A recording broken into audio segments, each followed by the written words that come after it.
노동경제 쪽의 정책을 앞으로 10년, 20년을 어떻게 기획하느냐에 따라서 우리나라의 성공 또는 실패를 결정할 수 있는 그런 중요한 시기가 아닌가. 지금은 경제 활력 이상으로 불평등의 문제를 치유하는 것, 그것이 무엇이든 간에 노동소득을 중요시하는 그런 발상들이 예전보다는 좀 더 높아졌다 이렇게 볼 수 있을 것 같습니다.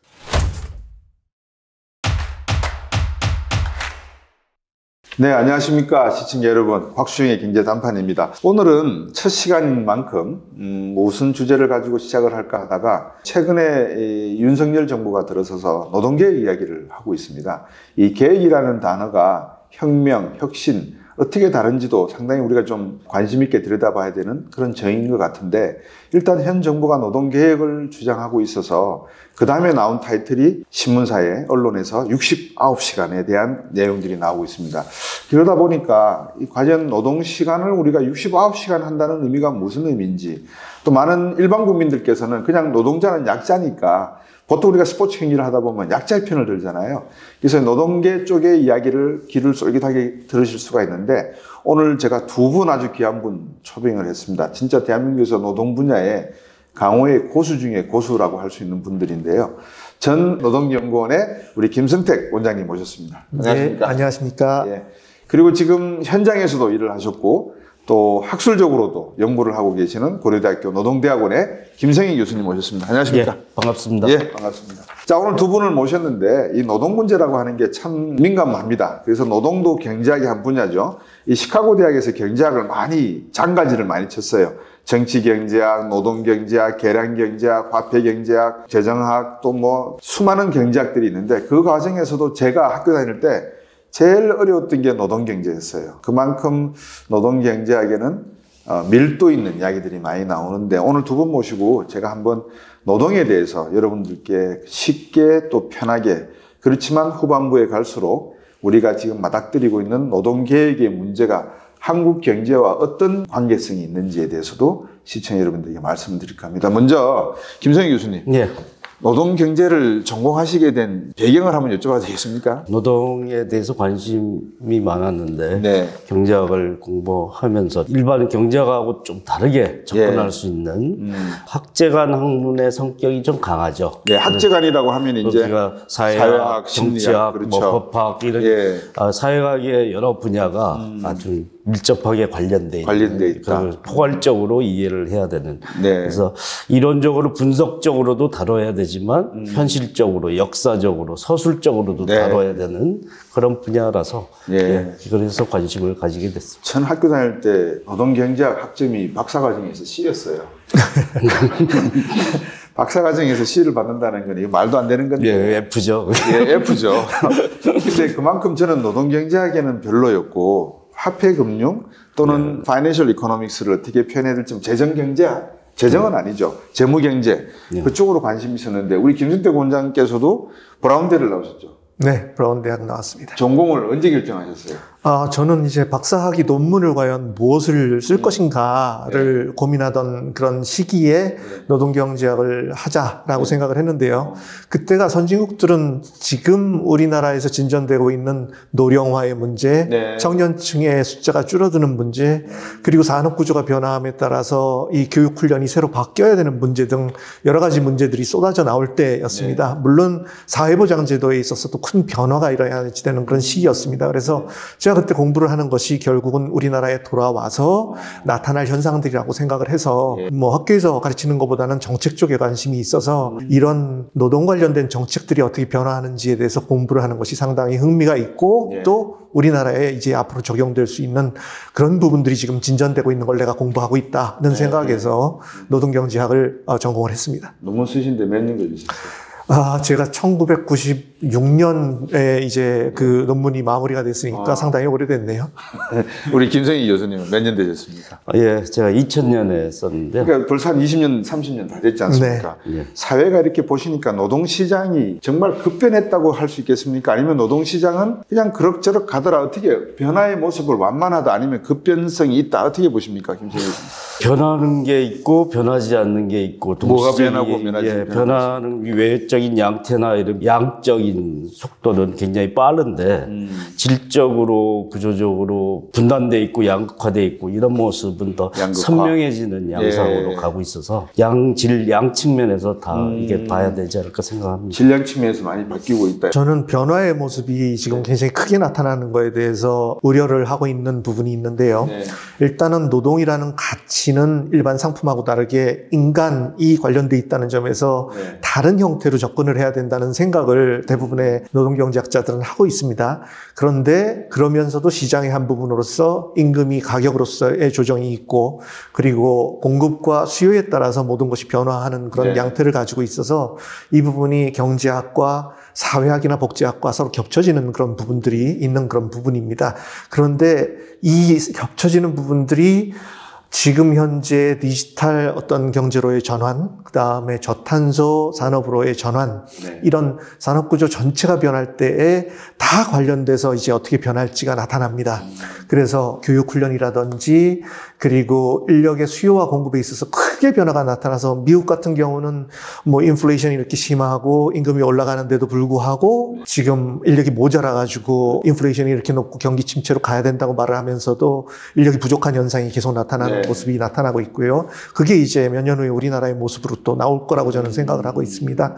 다른 한편으로는 인구가 지금 급격하게 노령화와 출산율이 내려감으로 인해서 미래의 사회보장제도에 있어서 뭐 국민연금을 개혁할 수밖에 없다는 얘기가 또 나오고 다른 사회보장제도도 다 손을 봐야지 됩니다. 네. 또한 지금 이런 형태로 됐을 때 우리나라 경제성장의 원동력에 큰 침해를 받지 않겠느냐. 네. 뭐 이런 큰 변화의 시대, 대전환기라고 저는 이거를 정의하고 있는데요. 네. 이런 상황에서 경제학의 모든 분야가 다 중요합니다만 노동경제 쪽의 정책을 앞으로 10년, 20년을 어떻게 기획하느냐에 따라서 우리나라의 성공 또는 실패를 결정할 수 있는 그런 네. 중요한 시기가 아닌가 생각을 하고 있습니다. 시청자 여러분, 사실 오늘 연고전입니다. 우리 김성희 교수님은 고려대학교에서 노동대학원에 그러니까 후학을 지금 양성하고 계시고 우리 김승태 원장은 연세대학교를 졸업하셨기 때문에 연고전인데 이 싸울 전자가 아니라 세상을 이렇게 살아가면서 우리가 흔히 오류에 빠지는 게 뭐냐면 나의 이야기는 옳고 너의 얘기는 틀리다. 그러니까 옳고 그르다는 판단, 일도 양단으로 짜게 버리면 이거는 합의가 나오기가 어렵고 또 협의 과정이 상당히 복잡하게 진행이 될 것 같아요. 그래서 두 분께서 서로 다른 관점으로 노동시장을 보는 것을 한번 지켜봐 주시고 또 같은 관점에서 보는 것은 또 무엇이 있는지도 시청자 여러분께서 한번 보시면 아, 노동시장이라는 게 이런 거구나. 경제학에서 노동 문제를 방금 두 분께서 짚어주시는 소득의 분배 문제, 사회복지 문제, 출산율의 문제, 정치의 문제, 모든 것이 엮여 있다는 걸 아마 쉽게 이해하시면서 그 가운데 69시간이라는 이야기가 왜 갑자기 툭 튀어나왔는지, 노동계획이라는 이야기가 어떤 의미를 담고 있는지 시청자 여러분께서 좀 이해하시는 데 도움이 될 것 같습니다. 그래서 오늘 제가 그 위주로 두 분께 한번 말씀드리겠습니다. 먼저 그러면 좀 더 이렇게 노동시장이라는 곳에 들어와서 우리가 시장이라 그러지 않습니까? 노동시장. 옛날에 노예시장이라는 말은 있었는데 노동시장이라는 말은 어떻게 보면 인권을 무시하고 그냥 사람의 보통 사람들이 가지고 있는 게 지대라고 하는 게 렌트라고 하는 게 노동력밖에 없지 않습니까? 그러니까 노동력을 가지고 있는 사람들은 뭐 기술을 갖고 있지 않은 이상에 가지고 있는 근육을 움직여서 땀을 흘리면서 돈을 벌어야 되는데 그러다 보니까 과거의 역사를 쭉 놓고 보면 이 노동자에 대한 접근을 새롭게 전환기를 가져간 게 비스마르크였다라는 지적도 있더라고요. 그래서 제가 한번 여쭙고 싶은 게 노동시장이라는 개념이 경제학에서 시장이라는 개념과 어떤 의미는 같은 의미고 어떤 의미는 다를 수가 있다. 이걸 한번 지적해 주시겠습니까? 뭐 시장 수요 공급에 의해서 움직이는 시장의 원리가 작동하는데 노동력 상품이라는 게 특수해서 인간 신체에 깃들인 것이라 인간의 삶과 연관이 돼 있죠. 그래서 인간이 먹고 살아야 되는 그런 사람, 그 다음에 정신적인 존재이기도 하죠. 존중받아야 되는 측면이 있는 그런 특수한 상품이기 때문에 일반 상품의 거래의 메커니즘하고 특수한 요인이 또 작동한다. 어떤 특수한 요인들을 좀 몇 가지 예를 들어 주신다면 어떤 게 있을까요? 시장의 수요 공급에 의해서만 이루어지는 게 아니라 그 사람이 생활을 해야 되기 때문에 뭐 가족을 부양한다든지 그렇죠. 또 자신의 삶을 영위한다든지 그리고 또 정신적인 존재이기 때문에 일만 하는 존재는 아니고 네. 일에서만 가치를 부여하는 존재는 아니고 그렇기 때문에 상품으로서 노동이 가지는 그 가치만 양적 가치만 가지고 평가할 수 없는 특수한 요인들을 고려해야 된다는 점이 다른 점이겠죠. 네. 예, 교수님 말씀을 조금 부연해서 같은 맥락의 얘기인데 설명을 드리면은 상품에 있어서는 재고가 있으면은 그 재고에 대해서 그렇죠. 떠리로 팔 수가 있습니다. 그렇죠. 할인해서. 예, 그래서 상품 재고를 줄이고 그리고 다 파는 게 가장 큰 이익을 남기는 그런 부분인데 노동의 측면에서는 본인이 생각하고 있는 수준의 임금이 있습니다. 그게 유보임금이라고 하는데 그 임금 이상을 벌지 않으면은 그 가족이 먹고 살 수 있는 방법이 없다라고 생각할 때는 그 밑으로 내려가는 임금에 대해서는 일을 안 하는 그리고 또 현대사회에서는 사회보장제도라는 제도가 있어가지고 일을 하는 것보다는 오히려 사회보장제도를 받는 게 더 자기한테 나은 그런 상황이 될 수도 있습니다. 그래서 뭐 최저임금 제도라든지 임금 협상에 있어서의 어떤 다른 형태로의 개입이 들어가는 그런 특수 형태의 그런 시장이 될 수 있을 것이고 전반적으로는 일반적인 시장과 마찬가지로 임금이 오르락내리락 하고 또 수요와 공급이 움직이고 임금을 많이 주는 곳이 있으면 사람들이 그쪽으로 많이 가서 일을 하려고 하고 그런 어떤 원리는 적용이 됩니다만 사람이기 때문에 건강하고 관련이 있는 부분 우리 오늘 근로시간에 대해서 얘기를 하기로 했는데 일정 시간 이상으로 일을 했을 때는 건강에 문제가 생길 수가 있다. 그리고 뭐 이거는 보험회사에서 얘기를 할 수 있는 부분이지만은 많은 위험이 존재하는 그런 사업장에서는 거기에서 돈을 많이 번다고 해서 사람을 무한대로 투입할 수 있는 것이 아니고 그 위험 요소를 안전하게 만들 수 있는 그런 어떤 개입이 필요하다 등등 인간이라는 그런 특수성 때문에 일반 시장에서는 가격이 조정하면은 이 수요와 공급이 변화하면서 모든 것이 조정이 된다고 보면은 상당히 다른 형태의 개입이 이게 법으로 될 수도 있고 또는 어떤 정책으로 될 수도 있지만은 필요한 그런 어떤 시장 특수성을 가진 시장이다 이렇게 얘기를 할 수 있을 것 같습니다. 아까 우리 김성희 교수님 말씀하시죠. 그 이론적으로 보면 이제 옛날 경제학이 분리돼서 확립되기 전에 철학 이런 모든 학문이 뭉쳐져 있었던 게 정치 경제학이죠. 고전파 정치 경제학에 아담 스미스 다음에 이제 그것을 만들어낸 테두라고 하는 리카도가 수요 공급의 원리와 노동력 가치의 원리가 같이 작동한다. 두 개의 원리를 같이 봐야 된다. 이렇게 했던 게 이제 연원이라고 볼 수 있고요. 그걸 이제 상대적으로 수요 공급의 원리를 강조하는 게 신고전파 경제학이고 막스 경제학이나 정치 경제학적이란 접근이라는 게 노동력 가치 중심적 접근을 하는 거죠. 근데 두 가지가 이제 노동의 논리와 경영의 논리로도 대별되기도 하는데 이 두 가지는 같이 얽혀 있는 것이다 이렇게 보는 게 중요하죠. 사실 그 점이 너무나 중요한 게 지금 경제학 이론 그러면 두 뿌리잖아요. 아담 스미스의 자유시장 경제 이론이 하나 있고 신자유주의까지 내려왔지만 그 다음에 막스의 사회주의 이론이 있고 그 다음에 굳이 중간이다 그러면 이제 케인즈 이론이 있는데 막스 이론의 출발점이 바로 노동경제학에 저는 뿌리가 있다라고 생각이 되거든요. 방금 말씀을 주셨는데 아까 김성희 교수님께서도 주셨고 시장인데 시장에서는 반드시 실패가 일어나지 않습니까? 그러면 아담 스미스의 눈에는 보이지 않는 손으로 시장이 재고가 쌓이고 물량이 부족하면 가격이 오르고 생산이 많아지고 막 이런 변동성이 급격히 일어나는데 인간은 급격히 생산할 수가 없잖아요. 또 급격히 재고를 털 수가 없고 그러다 보니까 누군가는 개입을 해서 그 균형점을 잡아가는데 할 수 없이 가격을 결정하고 할 수 없이 고용수를 줄일 수밖에 없는 상황까지 올 건데 그러면 정치 경제학 아까 말씀을 주셨으니까 정치적인 개입이 다른 경제학 분야보다, 다른 시장보다 더욱더 빈번하게 발생할 수 있고, 잘못하면은 양과 질 모두에게 영향을 줄 수 있는 그런 분야가 노동경제학이다. 이렇게 이해도 되겠습니까? 노동시장이다. 그렇죠. 그러니까 시장임금이 있는데 또 하나가 이제 사회임금이 있지 않습니까? 소득보장제도, 뭐 최저임금제부터 여러 사회보장제도를 통한 소득지원제도 이런 걸 통해서 사실 노동력을 국민경제 차원에서는 질 좋은 노동력을 잘 육성할 수 있는 시스템이 있어야 되고 안정적으로 국민 삶이 영위될 수 있는 그런 최소한의 안전 안전장치를 사회임금의 형태로 사실 보장을 하는 거죠. 네. 그래서 시장임금의 원리만이 아니라 네. 사회임금의 원리가 같이 작동한다. 시장 경제만이 아니라 정치적 개입이나 어떤 사회적 제도의 영향이 매우 크게 작동한다라고 볼 수 있겠죠. 저는 이제 부작용으로 나타나는 부분을 잠깐 말씀드릴게요. 그렇게 시장 실패가 많이 일어나는 부분이기 때문에 정책적인 개입이 많이 필요한 부분이기도 한데 또 노동시장에 있는 사람들은 투표권을 갖고 있는 사람들입니다. 네.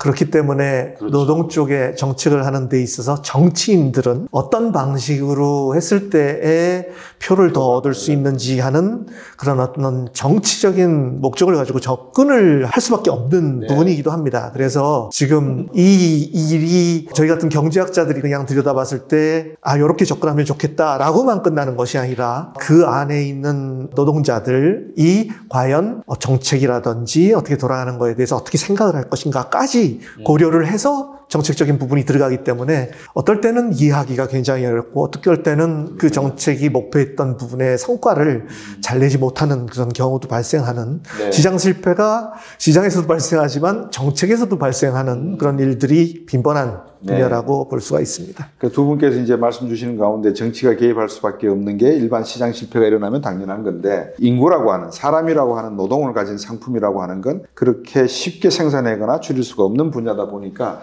특수성이 있다.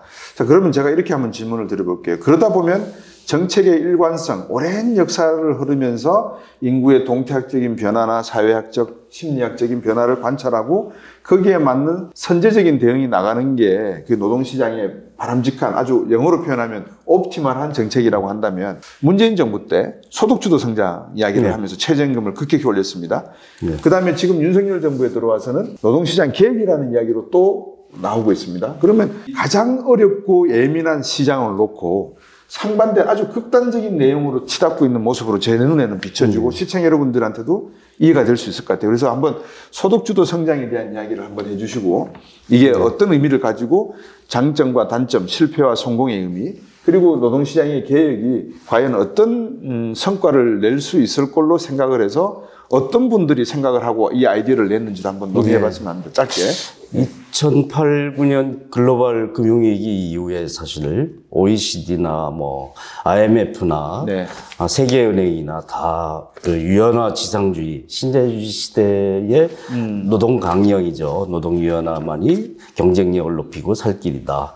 이렇게 그다음에 그를 통해서 기업이 경쟁력을 가질 때 낙수 효과가 있다. 이런 정책을 다 사실 버렸죠. 그 이후에 사실 노동 유연화 만능의 신화는 깨졌다고 보고 전 세계적으로는 이 중도적인 유연성과 안정성을 조화를 해야 된다.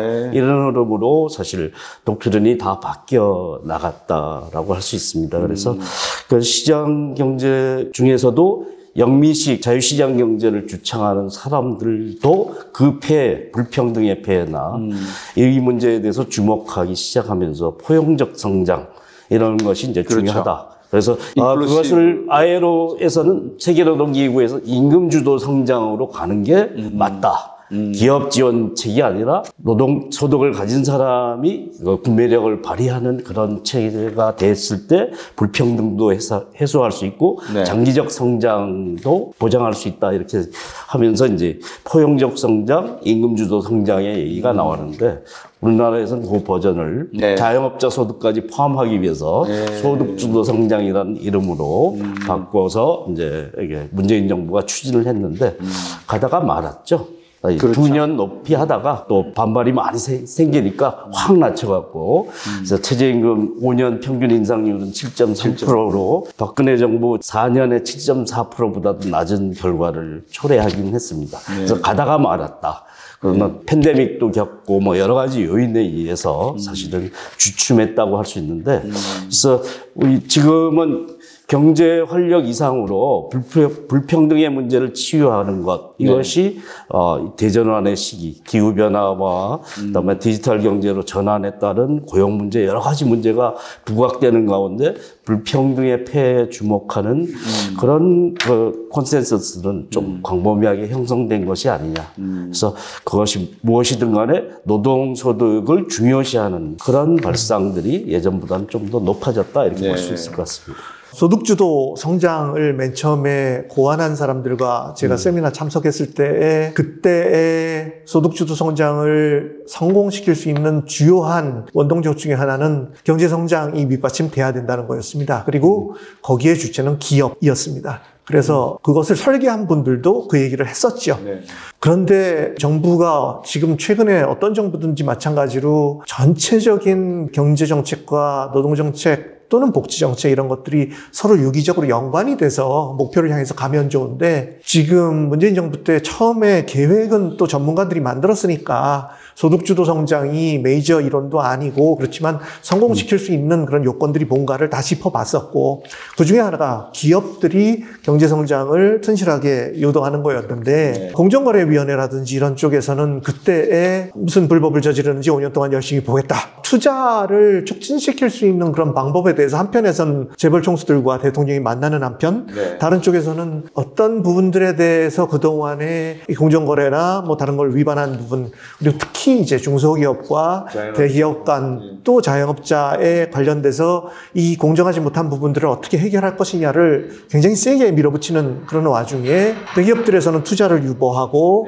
거시경제는 그렇게 돌아가지 않는 방향으로 가기 때문에 소득주도 경제에 대한 바퀴 중에 메인 엔진을 담당하는 바퀴 하나가 지금 잘 굴러가지 않아서 제자리에서만 맴도는 그런 모습이 나타났던 게 가장 큰 문제였고 그리고 이제 코로나 상황이 등장을 하게 되면서 뭐 거의 뭐 어떤 정부도 무엇을 추진하기 어려운 상황이 돼버려서 이게 흐지부지 됐던 것 같고요.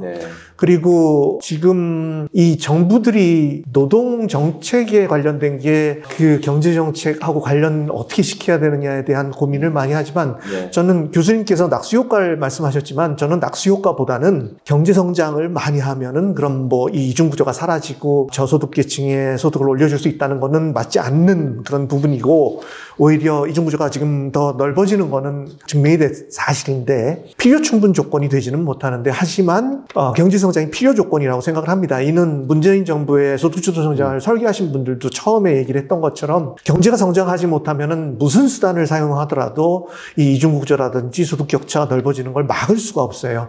그렇기 때문에 저희가 이중구조를 해소하는 그런 노력을 하면서 뒤처지는 사람들이 없도록 더 일을 하고 싶은 그런 의욕이 생기도록 하는 거는 중요한 그런 부분이지만 일단은 일정 수준의 경제 성장은 계속 해야 되는 것이고 그것 또한 노동정책 못지않게 중요한 그런 정책적 기조가 돼야 된다. 이런 생각을 저는 좀 가지고 있습니다. 예. 그러니까 시장 경제니까 그 뭐 자유시장 경제든 삼인주의 시장 경제든 간에 다 시장 경제라서 성장을 중요시 여기죠. 그런데 이제 성장을 촉진하는 방법이 무엇이냐에 대해서 기업 주도적인 것이냐 아니면 이제 노동 소득을 포함해서 소비 주도 성장이 중요하다라고 볼 것이냐 이런 견해 차이가 반영돼 있는 같이 가야지 되는 거죠, 사실은. 그렇죠. 한쪽만 먼저 갈 수가 없는 이 점은 거거든요. 어때요? 우리가 교과서에 고등학교, 중학교, 고등학교 사회교과서에 나오는 이야기 중에 어떤 이념적인 걸 다 떠나서 아마 우리나라 경제는 그래라고 동의할 수밖에 없는 게 수출 주도형 경제다. 그러면 일단 수출 주도라고 하면 기업이 상품을 팔아야 되는 경제가 아닌가. 그 다음에 문제는 자 상품을 그럼 많이 팔았다. 제가 동부 이천동 쪽에 찐빵집을 아주 잘 갑니다. 요새 물가가 많이 올랐잖아요. 5개 5,000원 했거든요. 물가가 오른다 소리가 딱 나왔을 때 200원씩 올랐어요. 한 개. 그래서 5개 6,000원이 됐어요. 그래서 제가 고민이 자영업자 분이시고 부부 4분이 하시는데 밀가루 값이 과연 빵 한 개당 20%씩 올랐나? 라는 생각이 들었어요. 근데 하여튼 전기값 오르고 뭐 다 감안해서 그러면 이제 기업 입장에서도 수출을 많이 했어요. 뭐 환율이 올랐든 어쨌든 이익이 났단 말입니다. 그러면 노동 시간에 대한 그 임금, 우리가 흔히 교과서에서 한 개 생산력에 따져가지고 임금을 계산하잖아요. 그럼 노동시장에서 기업들이 교과서에서 배우는 것처럼 인건비를 계산하는 방식이 존재를 합니까? 아니면 그냥 감으로 때려버리는 겁니까? 어떻게 하는 겁니까? 제가 그게 궁금해요. 어떻게 해요? 기업에 속하지는 않았기 때문에 정확하지는 않지만 아니 기업에서는 이제 제가 조금 끼어들면 KPI라는 걸 만들지 네. 않습니까? 네. 사람 평가를, 인사 평가를 하지 않습니까? 그 다음에 인센티브를 또 준단 말입니다. 삼성 같은 경우 대기업들은. 네. 그럼 연말에 인센티브를 받고 어떤 기업은 많이 받고 적게 받는데 늘 불평이 뭐냐면 맨날 논에는 오히려 인센티브를 더 받고 나는 정말 일을 열심히 했는데 나는 인센티브 늘 노동시장에서 나오는 이야기잖아요. 이제 인센티브제 확산되지 못하는 가장 문제가 그게 그렇죠. 평가의 문제죠. 예. 그러니까 바로 이제 평가의 개념을 제가 여쭤보려고 하는 거예요.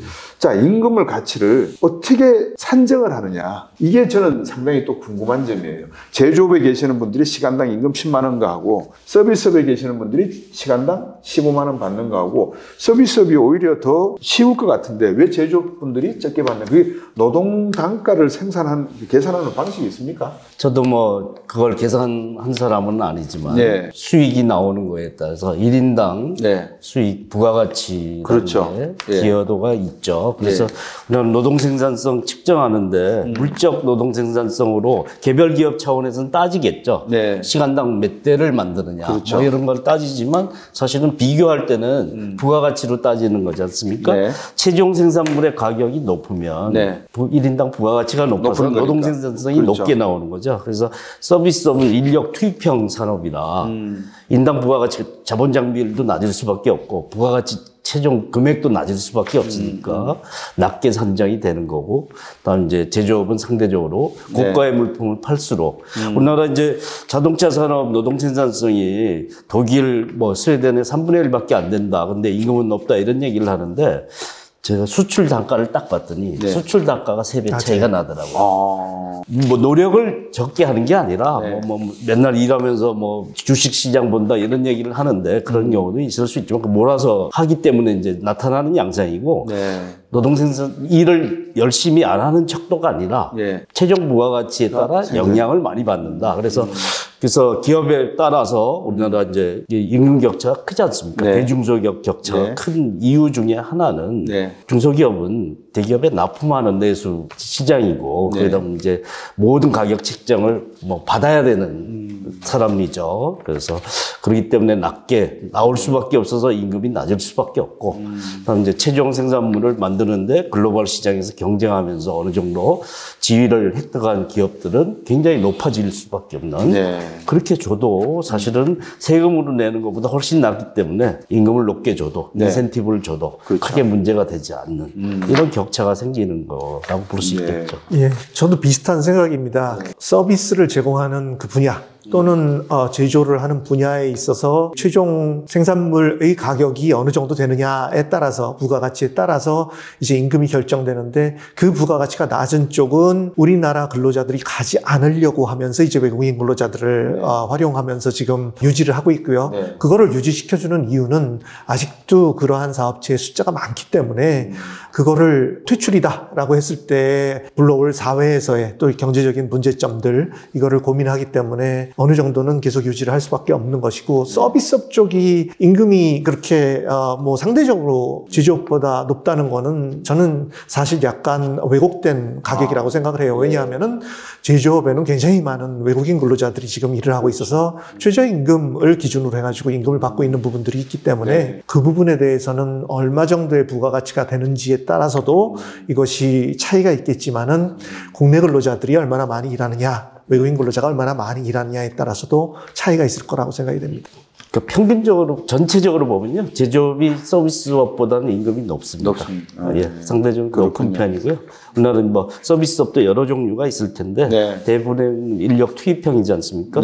음식, 숙박, 도소매업 뭐 이런 쪽이 중심을 차지하고 있기 때문에 고부가가치 서비스업이 존재하지만 대부분의 서비스업의 경우에는 낮은 임금을 받고 제조업은 일이 좀 힘들고 고되더라도 어느 정도의 임금 수준은 되는데 우리나라에 있어서 중위 임금 수준을 형성하는 게 제조업이라 상대적으로 제조업 비중이 여전히 그러니까 경제 규모가 큰 나라 중에서는 독일만 이상으로 높은 그 대표적인 두 나라지 않습니까? 그래서 제조업 중심으로 수출 중심이고 그 대기업이 주로 정점에 있는 그런 위치고 상대적으로 서비스업보다는 평균 임금 수준은 높다. 이렇게 볼 수 있습니다. 두 분 말씀을 이렇게 듣다 보면 이제 그 69시간 쪽으로 이렇게 가는 주제 중에 하나씩 제가 이제 뿌리를 뽑아 나름대로 올리는데 그중에 무슨 말씀을 또 두 분께서 주셨냐면 이 대기업과 중견기업, 중소기업, 그러니까 원청, 하청, 재하청, 제재하청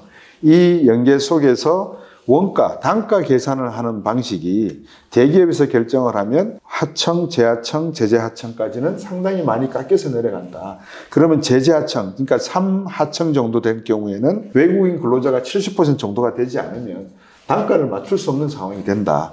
결국 그래서 국회에서도 논의를 하고 정치계에서도 들여다보고 아까 표라고 말씀하셨는데 과연 이 원청기업과 하청기업 간의 단가 후려치기를 어떻게 막을 것인가도 바로 노동시간, 노동임금의 문제와도 연결이 돼 있고 또 하나는 우리가 뭐 민주노총도 있고 한국노총도 있지만 외국인 근로자들에 대한 인권 문제를 논의하는 저는 노총은 아직 듣지를 못해요. 물론 뭐 하시겠지만 그게 언론에 나와서 외국인 근로자들의 인권 문제, 외국인 근로자들의 노조 문제 이런 것도 지금 논의가 되고 있는 건 잘 모르겠습니다. 그런 노조가 있는지 없는지도. 그래서 한번 그 내용을 가지고 쭉 가서 69시간으로의 표현을 맞추면은 제가 아까 질문드린 것 중에 하나가 윤석열 정부의 노동개혁이라고 하는 그 타겟팅이 어디에 되어 있는지 임금이냐 시간이냐 아니면 원청 하청 간의 거래의 선순환이냐 어디에 막혀 있고 그거를 누가 지금 하고 있는 것으로 보여지시는지 뭐 그것까지는 제가 여쭤봐도 되는지 모르겠습니다만 한번 아시는 데 설명해 주시면